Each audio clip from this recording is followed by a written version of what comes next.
म्हणजे आपल्याला असं दिसून येईल की अमेरिका राष्ट्र बनतानाच्या बीजातच गृहयुद्धाची बीजं आहेत आणि हा अमेरिकेसमोरचा जर प्रश्न नीट सुटला नसता तर आत्ताची जी एकत्र अमेरिका आपल्याला पाहायला मिळते ही मिळाली नसती. त्या एकत्र अमेरिकेच्या निर्मितीचं काम अब्राहम लिंकन. म्हणून आजपर्यंत अमेरिकेला एकमताने मान्य आहे की सर्वश्रेष्ठ राष्ट्राध्यक्ष कोण. राजकीय पक्ष म्हणून म्हणायला गेला तर लिंकन रिपब्लिकन आहे. लिंकनच्या आधी जी वेगळी पार्टीज होत्या, द्विपक्षीय राजकारण अमेरिकेमध्ये प्रारंभापासूनच दिसतं. जॉर्ज वॉशिंग्टन आणि पहिले फाउंडिंग फादर्स ते ऑटोमॅटिकली डेमोक्रॅटिक राजकारण होतं, डेमोक्रॅट्स होते. पण पुढे थॉमस जेफरसनचे जे मतभेद झाले आणि अलेक्झांडर हॅमिल्टन हा मूळ फाउंडिंग फादर्स मधलाच एक दूरदृष्टीचा नेता, तो डेमोक्रॅट्स पासून फुटून निघाला. त्यांनी पक्ष स्थापन केला इंग्लंडमधल्या पक्षांच्या लाईन्सवर. त्यामुळे त्यांनी नाव घेतलं व्हिग. व्हिग व्हिग नावाची पार्टी. इंग्लंडच्या राजकारणामध्ये हुजूर आणि मजूर पक्ष, ते मजूर हे नाव नंतर आले. मजूर आधी टोरीज, टोरी म्हणजे व्हिग. ते जे इंग्लंडच्या राजकारणातलं चित्र होतं की हे टोरीज उर्फ व्हिग म्हणजे एकूण परंपरा, संस्कृती वगैरे वगैरे मानून, म्हणजे वर्तमान राजकारणाच्या भाषेत बोलायचं तर उजवे, राईटिस्ट. आणि या उलट जे डेमोक्रॅट्स किंवा नंतर जी नावं आली लिबरल पार्टी, लेबर पार्टी, हे सगळे म्हणजे प्रगतिशील, म्हणजे डावे. अमेरिकेच्या राजकारणाचा प्रारंभ होताना अमेरिकेची जी संस्थापना या मुद्द्यांवर झाली, ऑल मेन आर इक्वल, ते करणारा पक्ष, त्याचा आद्य हा जॉर्ज वॉशिंग्टन अँड कंपनी, तो डेमोक्रॅटिक म्हणजे तो क्रांतिकारी पक्ष होता. पण ज्या गटाला म्हणायचं होतं की ही क्रांतिकारी धोरणं सगळी आम्हाला आत्तापासून नको, तो दुसरा गट, तो म्हणजे व्हिग. आणि तिथून पुढे 100 वर्ष डेमोक्रॅट आणि व्हिग हे राजकारण तर पुढे चालू राहतच राहतं. अमेरिकेचा पश्चिमेकडचा प्रसार चालू राहतो. याला एका डेमोक्रॅटिक राजकारण्यांनीच नाव दिलं मॅनिफेस्ट डेस्टिनी. की आम्ही अटलांटिकच्या समुद्र किनाऱ्यावर सुरुवात करतो, पण अटलांटिक पासून पॅसिफिक पर्यंत पोहोचणं ही आमची नियती आहे. मॅनिफेस्ट डेस्टिनी नियती आहे, ती व्यक्त करायची आहे. त्यामुळे पश्चिमेकडचा की हा प्रदेश ईश्वराने आमच्यासाठी दिलाय, त्यामुळे पश्चिमेच्या दिशेने आम्ही निघायचंय. वेस्टवर्ड्स हो कवितेची शीर्षक आहेत, ही कादंबरीची शीर्षक आहेत. पश्चिमेकडे जायचं, वेस्टवर्ड्स हो. आपण जे अनेक Mackenna's Gold and company, Texas, the good, the bad, the ugly, Clint Eastwood, हे सगळे चित्रपट म्हणजे वेस्टवर्ड्स, पश्चिमेकडे जायचं. मॅनिफेस्ट डेस्टिनी याची रूपकं, याची प्रत्यक्ष चित्रण असलेली हे त्यामध्ये दिसतं. मॅनिफेस्ट डेस्टिनी, पश्चिमेकडे जायचं. अमेरिका बनण्यामध्ये हे जे गंमतशीर, असं दुसऱ्या कुठल्या देशाचं फारसं आपल्या कानावर येणार नाही, ते म्हणजे या सगळ्या 13 कॉलनीज एकत्र मिळून जेवढा आकार आहे तितकाच आकार 1802 साली अमेरिकेने विकत घेतला. हा विकत घेतला, ह्याचं नाव आहे लुइजियाना पर्चेस. विकत घेतला, फ्रान्सकडून विकत घेतला. 1802-3 फ्रान्सचा सम्राट नेपोलियन होता. कॅनडाच्या खूप भागावर फ्रेंचांचं प्रभुत्व होतं. त्यामुळे कॅनडाच्या त्या उत्तरेकडून हे लेक मिशिगन, आत्ताचं त्याचं नाव वगैरे, म्हणजे जिथे नायगरा आहे, नायगराची एक बाजू म्हणजे कॅनडाच आहे, तिकडून हे कॅनडियन फ्रेंचांचं प्रभुत्व होतं. आता त्या फ्रेंचांच्याकडनं विकत घ्यायचं म्हणून थॉमस जेफरसननी माणसं पाठवली होती पॅरिसमध्ये. नंतर थॉमस जेफरसन स्वतः पण गेला होता. नेपोलियनची चर्चा होऊन, विचारविनिमय होऊन, नेपोलियननी अटलांटिकच्या किनाऱ्यावरची जी अमेरिका होती, युनायटेड स्टेट्स ऑफ अमेरिका, तिच्या सुमारे 1.5 आकार असलेला प्रदेश हा विकून टाकला. $15 लाख वगैरे असं काहीतरी, म्हणजे फालतू किंमत आहे की जमतील तेवढे पैसे द्या असं म्हणावं तशाचे. असे नेपोलियन तो लुइजियाना प्रदेश विकून टाकला. हा जो लुइजियाना प्रदेश विकला, याने अमेरिकेकरता एक प्रॉब्लेम निर्माण केला. तो म्हणजे अमेरिकेची जी संसद अस्तित्वात आलेली होती, त्या संसदेचं एक सूत्र होतं की सगळ्या राज्यांना समान प्रतिनिधित्व. सिनेटमध्ये प्रत्येक राज्याचे 2 असत. आणि गुलामीचा प्रश्न तर ठसठसता होताच. त्यामुळे सिनेटमधला जो तोल आहे, बॅलन्स, समतोल, तो कायम पाहिलं जायचं की उत्तरेकडची म्हणजे गुलामी विरहित राज्य आणि दक्षिणेकडची म्हणजे ज्या राज्यांमध्ये गुलामीला घटनात्मक मान्यता आहे अशी राज्यांची संख्या इक्वल राहिली पाहिजे. आणि मग अमेरिकेचं एकत्व टिकवण्याकरता एक तडजोड करण्यात आली. आणि तडजोड अशी ठरली की एक रेष आखण्यात आली. त्या रेषेच्या उत्तरेला गुलामी नाही पाहिजे, त्या रेषेच्या दक्षिणेला गुलामी चालेल. ही जी तडजोड आहे हिचं नाव मिझोरी तडजोड असे. आणि रेषा कोणती ठरलेली होती तर खरं म्हणजे एक रेषा 100 वर्ष आधी अस्तित्वात होती. ती पेन्सिल्व्हानिया हे राज्य आणि मेरीलँड नावाचं राज्य, दोन्ही पूर्व किनाऱ्यावरच्या वसाहती आहेत, मूळ 13तल्या वसाहती आहेत. या वसाहतींच्या मधली सीमारेषा कोणती यावरनं जेव्हा 1763 ते 1767 याच्या आसपासच्या वर्षांमध्ये वाद उद्भवला होता, त्यावेळेला 2 खगोलशास्त्रज्ञ, त्यांची नावं, एकाचं नाव मेसन आणि दुसऱ्याचं नाव डिक्सन, म्हणून यांनी पेन्सिल्व्हानिया आणि मेरीलँड मधली जी सीमारेषा ठरवायची त्याकरता त्यांनी एकूण खगोलशास्त्र भूगोलाचा अभ्यास करून एक सीमारेषा निश्चित केली. आपोआप त्या सीमारेषेला नाव पडलं मेसन डिक्सन लाईन. ही 36.20 अक्षांशावर येते. आणि नंतर लुइजियाना पर्चेस नंतर हे ठरलं की जे उत्तरेची राज्य गुलामी विरहित आणि दक्षिणेकडची राज्य गुलामीची, ती लाईन पेन्सिल्व्हानिया मेरीलँड सीमेवरून येणारी अशी सरळ आडवी वाढवायची. ती त्याच्या दक्षिणेला गुलामी चालेल, उत्तरेला गुलामी चालणार नाही. लुइजियाना पर्चेसमध्ये जे राज्य मिळालं त्यातलं एक राज्य होतं मिझुरी. मिझुरी ह्या रेषेच्या उत्तरेला येतं. पण सिनेटमधली राज्यांची जर बेरीज करायला गेली तर एकनी दक्षिणेकडच्या राज्यांची बेरीज जास्त होत होती. एकनी दक्षिणेचं राज्य जास्ती, याचा अर्थ सिनेटमध्ये त्यांना प्रतिनिधित्व मिळताना निदान 2 राज्य जास्ती, 2 संख्या सिनेटर्स त्यांचे जास्ती. आता काय करायचं म्हणून 1820 मध्ये ही मिझुरी तडजोड करण्यात आली. ही मिझुरी तडजोड म्हणजे काय ठरलं तर एका बाजूला हे जे मायने नावाची छोटी मूळ वसाहत पूर्व किनाऱ्यावर उत्तरेला, म्हणजे बॉस्टन कनेक्टिकट त्याच्याही उत्तरेला, त्या मायनेची 2 राज्यात वाटणी करायची.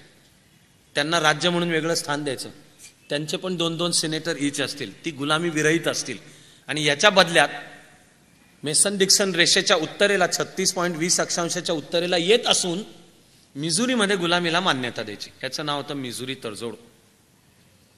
ती मिझुरी तडजोड होत असतानाही उत्तरेचे अनेक विचारवंत म्हणत होते की आज ना उद्या याच्यातून प्रचंड मोठा धोका निर्माण होणारच आहे.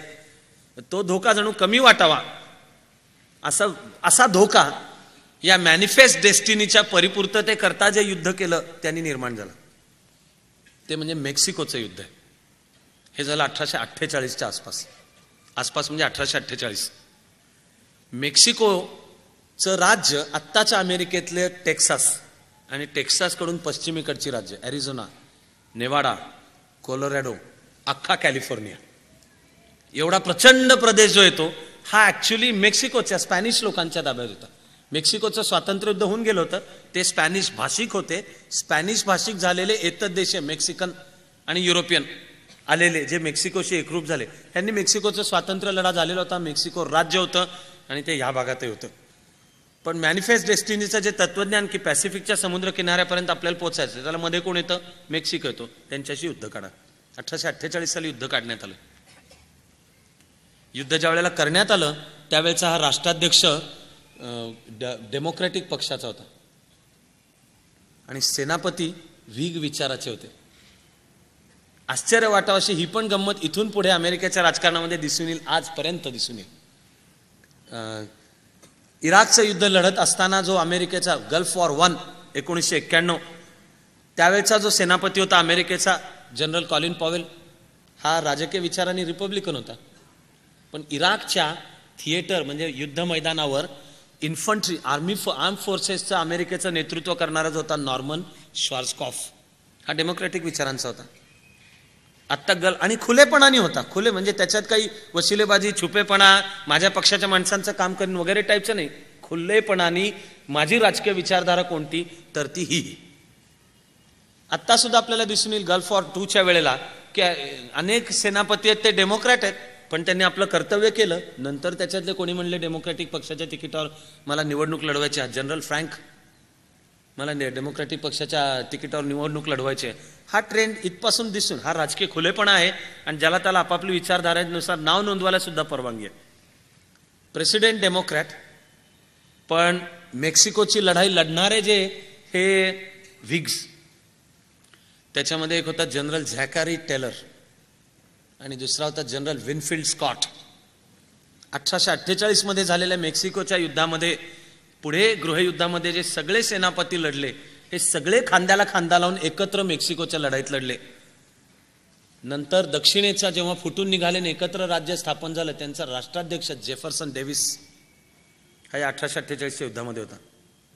उत्तरेचा म्हणजे लिंकनचा जो सेनापती बनला जनरल विनफिल्ड स्कॉट हा सेनापती होता, हा व्हिग विचारांचा होता. जनरल ब्युरेगार्ड, जनरल ग्रँट हा त्यावेळेला कोणीतरी ज्युनियर लेवलचा ऑफिसर होता. जनरल जॉन्स्टन, जनरल रोझेक्रॅन हे वेगवेगळ्या पदांच्यावर वेगवेगळ्या लेव्हलला काम करत होते. दक्षिणेकडनं लढलेले जे दोन सगळ्यात पराक्रमी सेनापती, खरं म्हणजे ते दोघं होते आणि ते दोघं एकत्र होते तोवर उत्तरेचा विजय अवघड होता. असे दोघं म्हणजे रॉबर्ट ली आणि ज्याला स्टोन वॉल जॅक्सन म्हणून ओळखलं गेलं. स्टोन वॉल जॅक्सन कारण तो दगडाच्या भिंतीसारखा राहतो, अडिग, पराक्रमी आहे. हे एकत्र होते, रॉबर्ट ली आणि स्टोन वॉल जॅक्सन. हे दोघंही 1848च्या मेक्सिकोच्या युद्धात होते. मेक्सिकोचं हे युद्ध करायला व्हिग्सनी विरोध केला, पण मॅनिफेस्ट डेस्टिनीच्या पूर्ततेसाठी युद्ध झालं. मेक्सिकोची लढाई लढताना अमेरिकेचे एकूण सैन्य होतं 12,000. आकडे आपल्याशी काही बोलतात म्हणून आकड्यांचा उल्लेख करून ठेवतोय.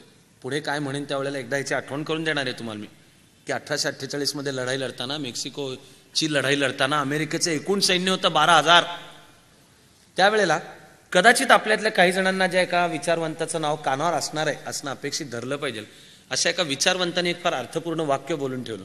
त्याचं नाव आहे राल्फ वॉल्डो इमर्सन. हा हेनरी डेव्हिड थोरोचा मित्र. हा दुर्गा भागवत यांच्या कृपेने जे आपण वॉल्डन काठी विचारविहार वाचत असू त्याच्यातला हा विचारवंत. निसर्गावर प्रेम असलेला आणि मानवी संस्कृतीची वाटचाल जी शहरीकरण, औद्योगिकरण म्हणजे निसर्गाला नाश करणे आणि माणसानी माणसाचं केलेलं शोषण यावर आधारित आहे, ही दिशा बरोबर नाही असं तेव्हा म्हणणारे त्याच्यातला हा होता राल्फ वॉल्डो इमर्सन. इमर्सनचं वाक्य आहे, मेक्सिको विल पॉयझनस, की आपण मेक्सिको गिळंकृत करायला निघालेलो आहोत, हे मेक्सिको आपल्यामध्ये विष निर्माण करेल. मेक्सिको विल पॉयझन अस. ते केलंच. का केलं?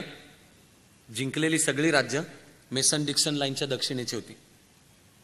त्या राज्याला स्वातंत्र्य तर होतंच, की तुमच्या राज्यामध्ये गुलामी तुम्ही ठेवायची का नाही ठेवायची. टेक्सास राज्य आलं, टेक्सासनी गुलामी मान्य केली, क्रमाक्रमाने हे पुढे करत गेले. पण गुलामीच्या प्रश्नावर मतभेद निर्माण होतील. पुढे कॅलिफोर्निया आलं. कॅलिफोर्नियात पहिल्या दिवसापासून स्लेव्हरी, गुलामीला घटनात्मक मान्यता नव्हतीच. पण राज्यांच्या मधला हा बॅलन्स मेक्सिको जिंकून घेतल्यामुळे आपल्याला वाटेल आपण मेक्सिको गिळंकृत करायला निघालो, पण मेक्सिको विल पॉयझनस. या सुमाराला क्रमाक्रमाने अमेरिकेच्या राजकारणामध्ये लिंकनचा उदय चालू होतो. Abraham Lincoln. आणि इथपासून पुढे आता लिंकन पिक्चरमध्ये येतो, चित्रात येतो. 12 फेब्रुवारी 1809 ला लिंकनचा केंटकी राज्यामध्ये जन्म झाला. लिंकनचे आईवडील एकदम साधे होते, छोटे मोठे व्यवसाय करणारे होते आणि फसतच गेले. सॅम, लिंकनचे वडील फसतच गेले. टॉम, सॅम नाही, टॉम. वेगवेगळे व्यवसाय करत गेले, शेती करत गेले, एका ठिकाणून दुसऱ्या ठिकाणी, दुसऱ्या ठिकाणून तिसऱ्या ठिकाणी असं करत गेले. काय कुठंच त्यांचं टिकलं नाही म्हणून केंटकी राज्य सोडलं. उत्तरेला इलिनॉय नावाचं राज्य आत्ता नव्याने उदयाला येत होतं. त्याच्या वाटेवर आधी थोडा काळ वेगवेगळ्या ठिकाणी मुक्काम झाले. इलिनॉयमध्ये पोहोचले, स्प्रिंगफील्डच्या जवळ. लिंकन लहान असताना त्याची आई गेली. त्याच्या काही वर्षांनंतर थॉमस लिंकननी लिंकनची सावत्र आई सारा जॉन्सन, तिचं नाव जॉन्सन, तिच्याशी विवाह केला. थॉमस लिंकन आणि सारा जॉन्सन यांच्या विवाहाची जी कहाणी आहे, हिची 4 वाक्य जरी झालेले संवाद त्यांच्यातले, ह्याला म्हणतात क्विंटेसेन्शियल अमेरिकन. हे शेजारी शेजारी राहत होते. थॉमस लिंकनची पत्नी गेलेली, मिसेस जॉन्सनचा पती गेला. घर शेजारी शेजारी. एक दिवस थॉमस लिंकन उठला आणि मिसेस जॉन्सनला जाऊन भेटला आणि प्रपोज केलं. त्यांनी प्रपोज केल्याचं पहिलं वाक्य आहे की मला बायको नाही आणि तुला नवरा नाही, आपण लग्न करू. मिसेस जॉन्सननी पहिलाच प्रश्न विचारला लग्न करूच्या प्रपोजलला. ती लाजली का? तिने डाव्या पायाने अंगठ्याने जमीन उकरणं चालू केलं का? अमेरिकन पदर जो काय असेल तो असा करत मम्मीला विचारून सांगते बरं का? ही उत्तरं सध्या मुलं देतात, ती गोष्ट वेगळी. थॉमस लिंकननी जाऊन विचारलं तुला नवरा नाही, मला बायको नाही, लग्न करूयात का? तिचा पहिला प्रश्न होता मला मुलं आहेत, त्यांचं काय? थॉमस लिंकन म्हणाला की नो प्रॉब्लेम, आपण एकत्र येऊ त्यावेळेला आपली एकत्र फॅमिली. मग तिचा दुसरा प्रश्न होता की माझ्यावर कर्ज आहे, त्याचं काय? थॉमस लिंकन म्हणाला ते कर्ज मी टेक ओव्हर करतो. ती म्हणाली मम्मी लग्न करते. खाट खाट खाट खाट 4 वाक्य म्हणायचं, ते स्ट्रेट फ्रंटल, जे म्हणायचं ते म्हणायचं, त्याच्यामध्ये आडपडदा नाही. आमचं तसं काय नाही बरं का. खरं म्हणजे राखी पौर्णिमेच्या दिवशी पळून जायचं, आई बापांनी पकडला असतं म्हणायचं की नाही हो, काय आमच्या भावा बहिणीचं नाते कन्फर्म होईपर्यंत खाटकन जाऊन खटाखट असतील ते प्रश्न.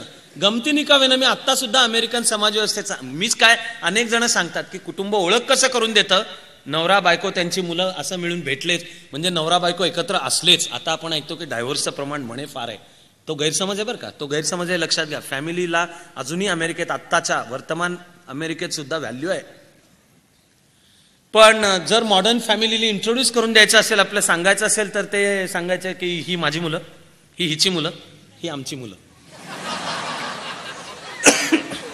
पण जे म्हणायचं ते खटाखट थॉमस लिंकननी जाऊन मला बायको नाही, तुला नवरा नाही, लग्न करायचं का? आणि मिसेस जॉन्सन विचारते की माझ्या मुलांचं काय, ती पण माझी मुलं होतील, ठीक आहे. कर्जाचं काय, मी टेक ओव्हर करतो, मग आपण लग्न करू. त्यांचं लग्न झालं.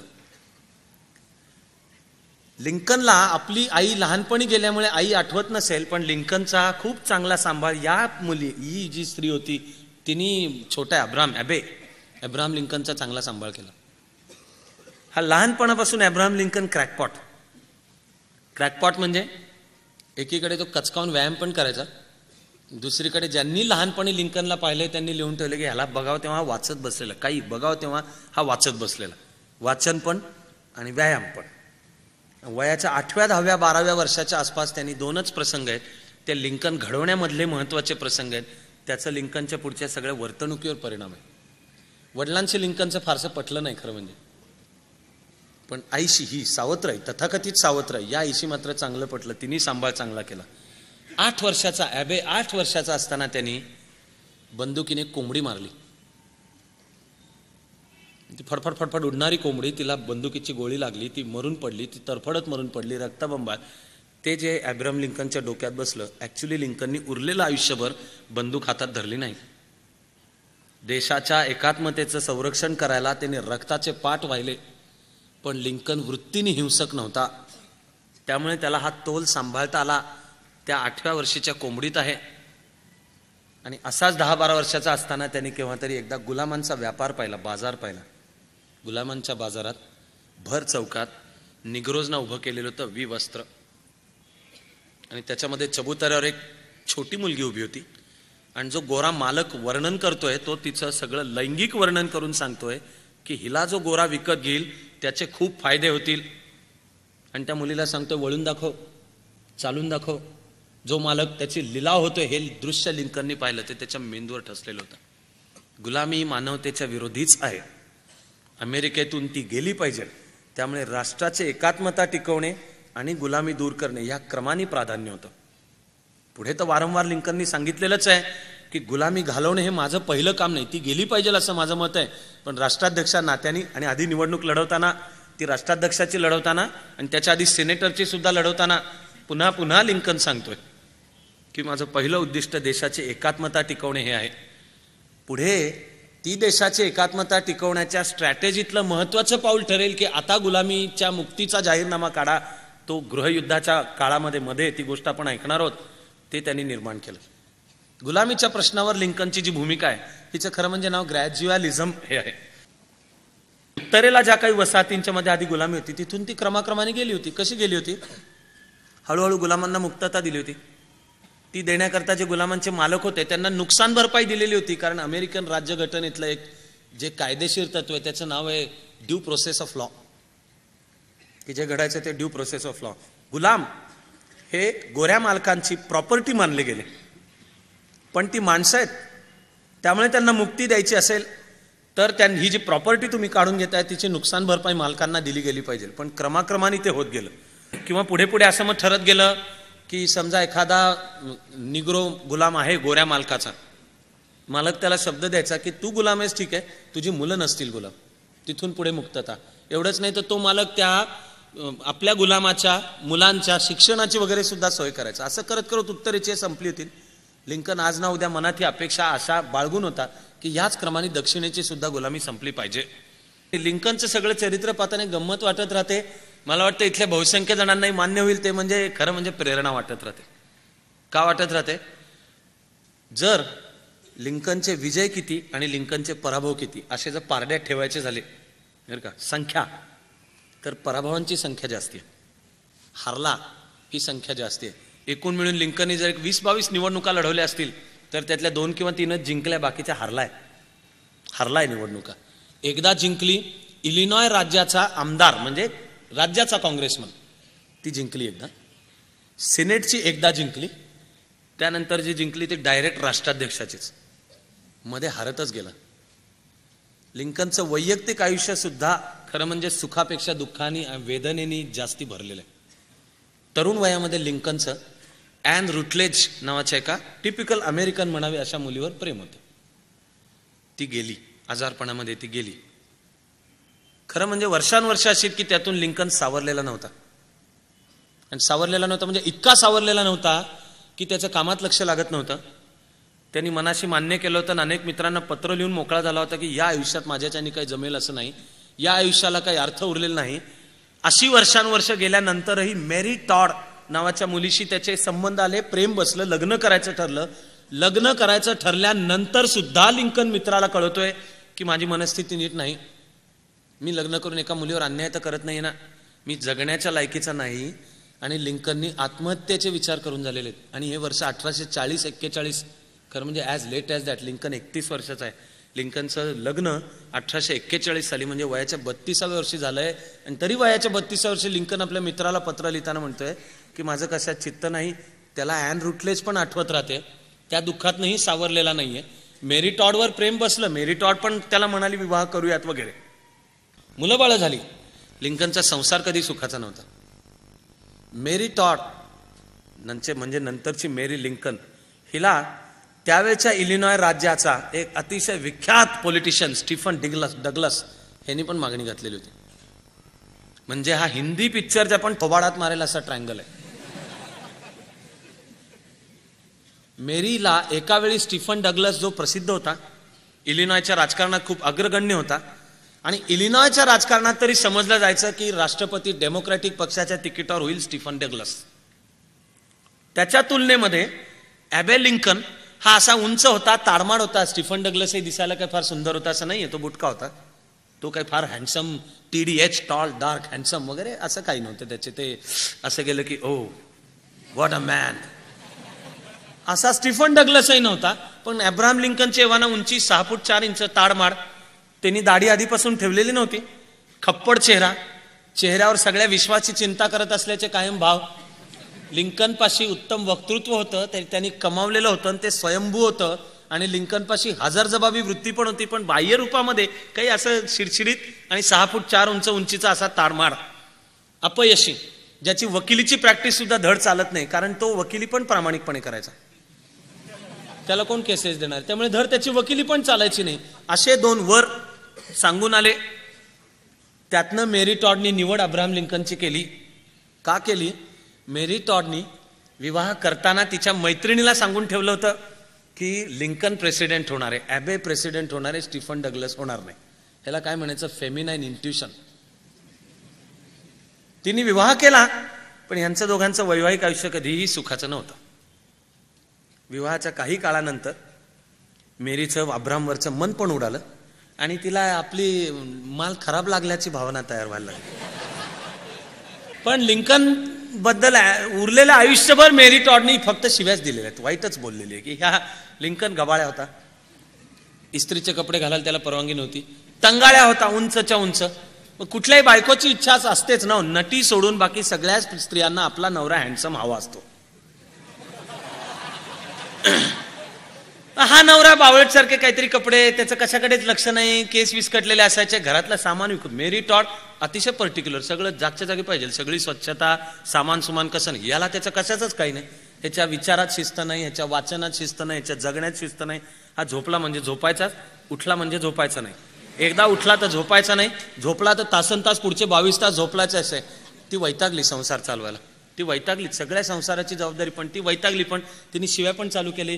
तिने आपल्या मैत्रिणींना लेखीत ही वर्णनं की ॲबे इज गुड फॉर नथिंग, त्याचा काही उपयोग नाही, ॲबे इज होपलेस. निवडणूक प्रचारांच्या मध्ये सुद्धा ती मेरी अब्राहम लिंकन बरोबर कधी गेली नाही. काँग्रेसमन, राज्याच्या काँग्रेसमन याला नाही, सिनेटरची लढवताना नाही, प्रेसिडेंटची लढवताना सुद्धा नाही. दरम्यानच्या वर्षात स्टीफन डग्लसचं लग्न झालं होतं. स्टीफन डग्लसची पत्नी अतिशय सुंदर होती. पुढे प्रेसिडेन्शियल इलेक्शनमध्ये हे दोघे एकमेकाचे प्रतिस्पर्धी होते. म्हणून म्हणतोय की हिंदी पिक्चरच्या थोबाडात मारेल असा प्लॉट आहे हा. आणि जे काय अमेरिकी राजकारणाचं चित्र आहे त्याच्यामध्ये पब्लिक डिबेट हेही आहे, पण फॅमिली व्हॅल्यू, त्यामध्ये प्रचार करताना पत्नी शेजारी आहे, भरे घरी गेल्यानंतर ती कानाखाली वाजवत असेल, पण शेजारी हातात हात घेऊन नीट उभे आहे, अशी ते पब्लिक प्रोजेक्शन आहे. हा ॲबे लिंकन एकटा जायचा. अनेकांच्या कुत्सितपणाचा लिंकन हा विषय होता. हे असे पाय लांबच्या लांब ना, पुरुषाचे पाय लांब हे सौंदर्याचं लक्षण नाही. लिंकनचे लांबच्या लांब टंगाळे पाय. निवडणूक त्यांनी लढवायला सुरुवात केल्यानंतर त्याची टिंगल करण्याकरता प्रचार, निवडणुकीच्या प्रचारात, की हा कसला आहे, याचे बघा पाय कसले त्याचे, केवढे लांब पाहिजेत. एका निवडणूक प्रचार सभेमध्ये खवचटपणाने पत्रकारांनी लिंकनला प्रश्न विचारला की माणसाचे पाय किती लांब असावेत असं तुम्हाला वाटतं? पब्लिकली विचारलेला प्रश्न आहे, चार चौघात विचारलेला. माणसाचे पाय किती लांब असावेत? How long do you think man's legs should be? डोळ्याची पापणी न लवता लिंकन म्हणाला, just enough to reach the ground. जमिनीपर्यंत पोहोचावेत इतपत लांब असावेत. लिंकनच्या हजार जबाबीपणाचे तर असे तर कितीतरी किस्से आहेत. पुढे राष्ट्रपती झाल्यानंतर एक दिवस लिंकन बसलेला होता राष्ट्राध्यक्ष निवासामध्ये. ऑफिसला निघण्याची वेळ झाली.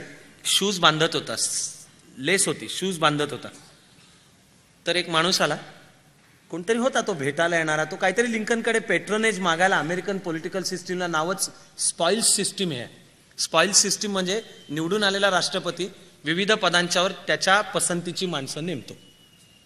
याला दुसरं छान नाव आहे ते म्हणजे विनर टेक ऑल. जिंकणाऱ्याला सगळं मिळतं. आत्ता सुद्धा अमेरिकन राष्ट्रपती जो नव्याने निवडून येतो तो एकूण अमेरिकेमध्ये 55,000 पदं नियुक्त करतो. माणसं 55,000 माणसं, विविध पदांवरची आधीच्या ऍडमिनिस्ट्रेशनची माणसं ऑटोमॅटिकली रिझाईन करतात आणि अमेरिकन राष्ट्रपतीला जवळजवळ 55,000. 55,000 आकडा केवढा मोठा आहे. नुसता 55,000 ऐकून काही जण एकमेकाकडे पाहाल, पण आता मी तुम्हाला समजा सांगितलं की भारताच्या एकूण IAS ऑफिसर्सची संख्या 5,500 आहे. IPS ऑफिसर्सची संख्या 3,800 आहे.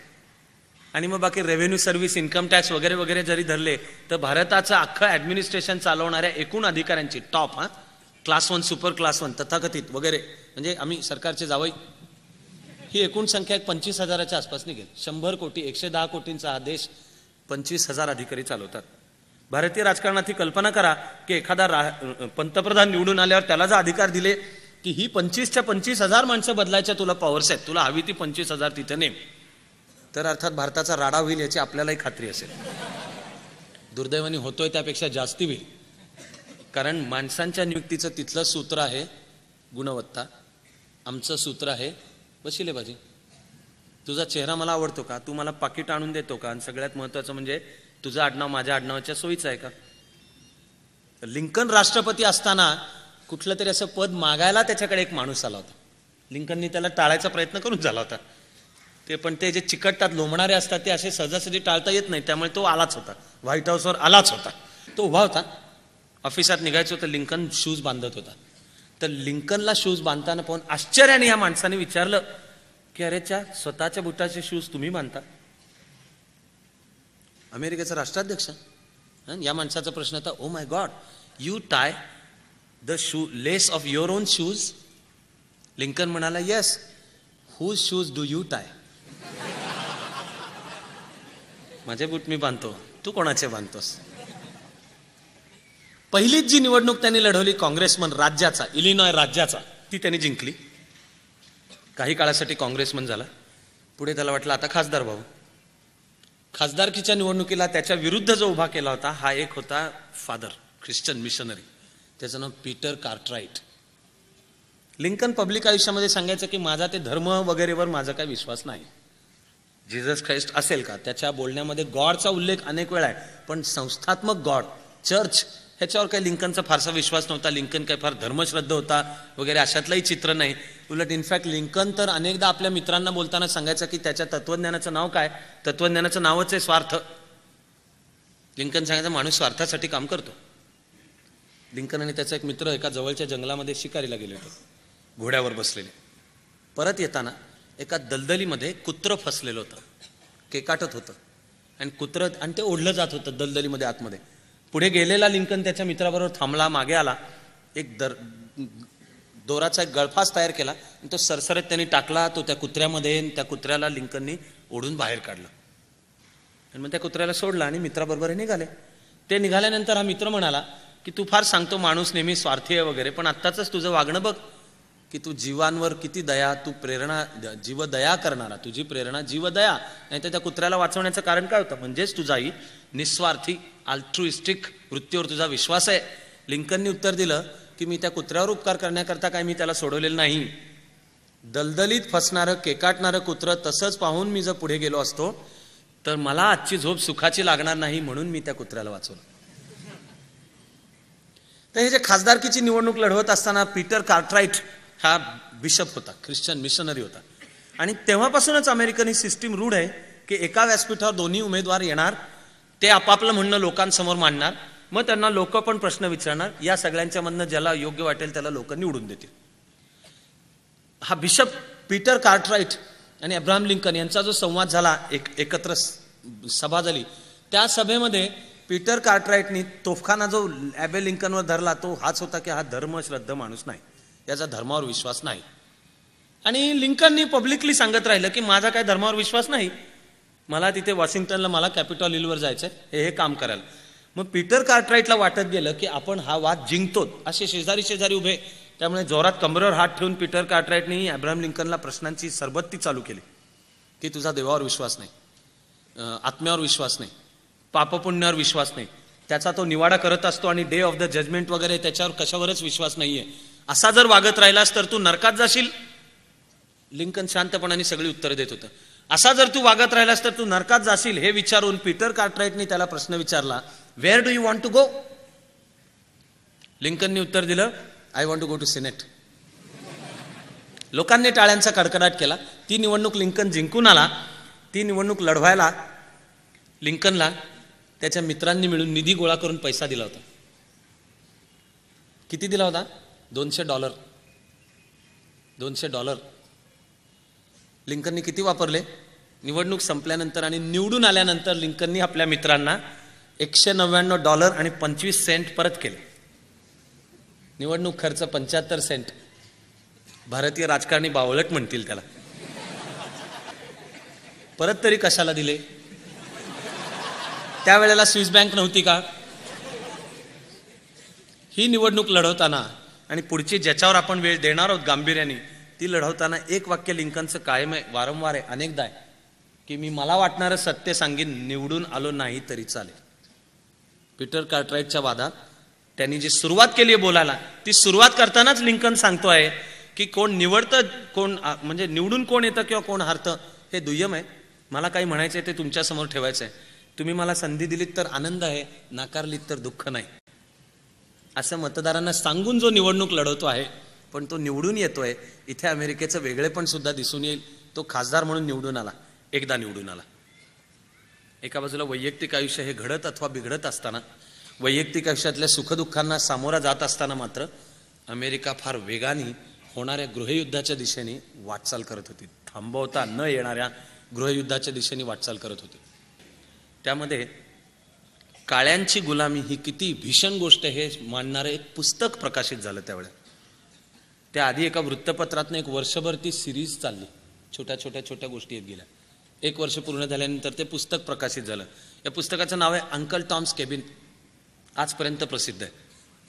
त्याची लेखिका, तिचं नाव हॅरिएट बीचर स्टोवे. हे नाव ऐकता ऐकता 2-3 गोष्टी लक्षात ठेवा. हॅरिएट बीचर स्टोवे म्हणजे ती माहेरची आहे हॅरिएट बीचर.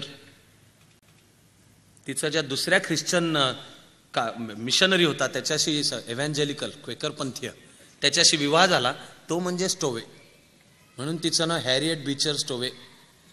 पण विवाहानंतर स्त्रीनी असं नाव लावणं हे 1840 मध्ये सुद्धा अमेरिकेत रूढ होतं की अपयश आणि पराभवाला खचून मी थांबलो होतो, पण पुन्हा ही जी तडजोड झाली हिने मला कळलं की अमेरिकेची एकात्मता धोक्यात आहे आणि मी अशा वेळेला गप्प बसू शकत नाही.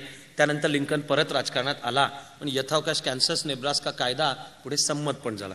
संमत झालेल्या कायद्यांच्या मध्ये आज वाचताना, अभ्यास करताना माणुसकीच्या दृष्टिकोनातून धक्का बसावा असा एक कायदा होता, तो संमत पण झालेला होता. या कायद्याचं नाव आहे फ्युजिटिव्ह स्लेव्ह लॉ.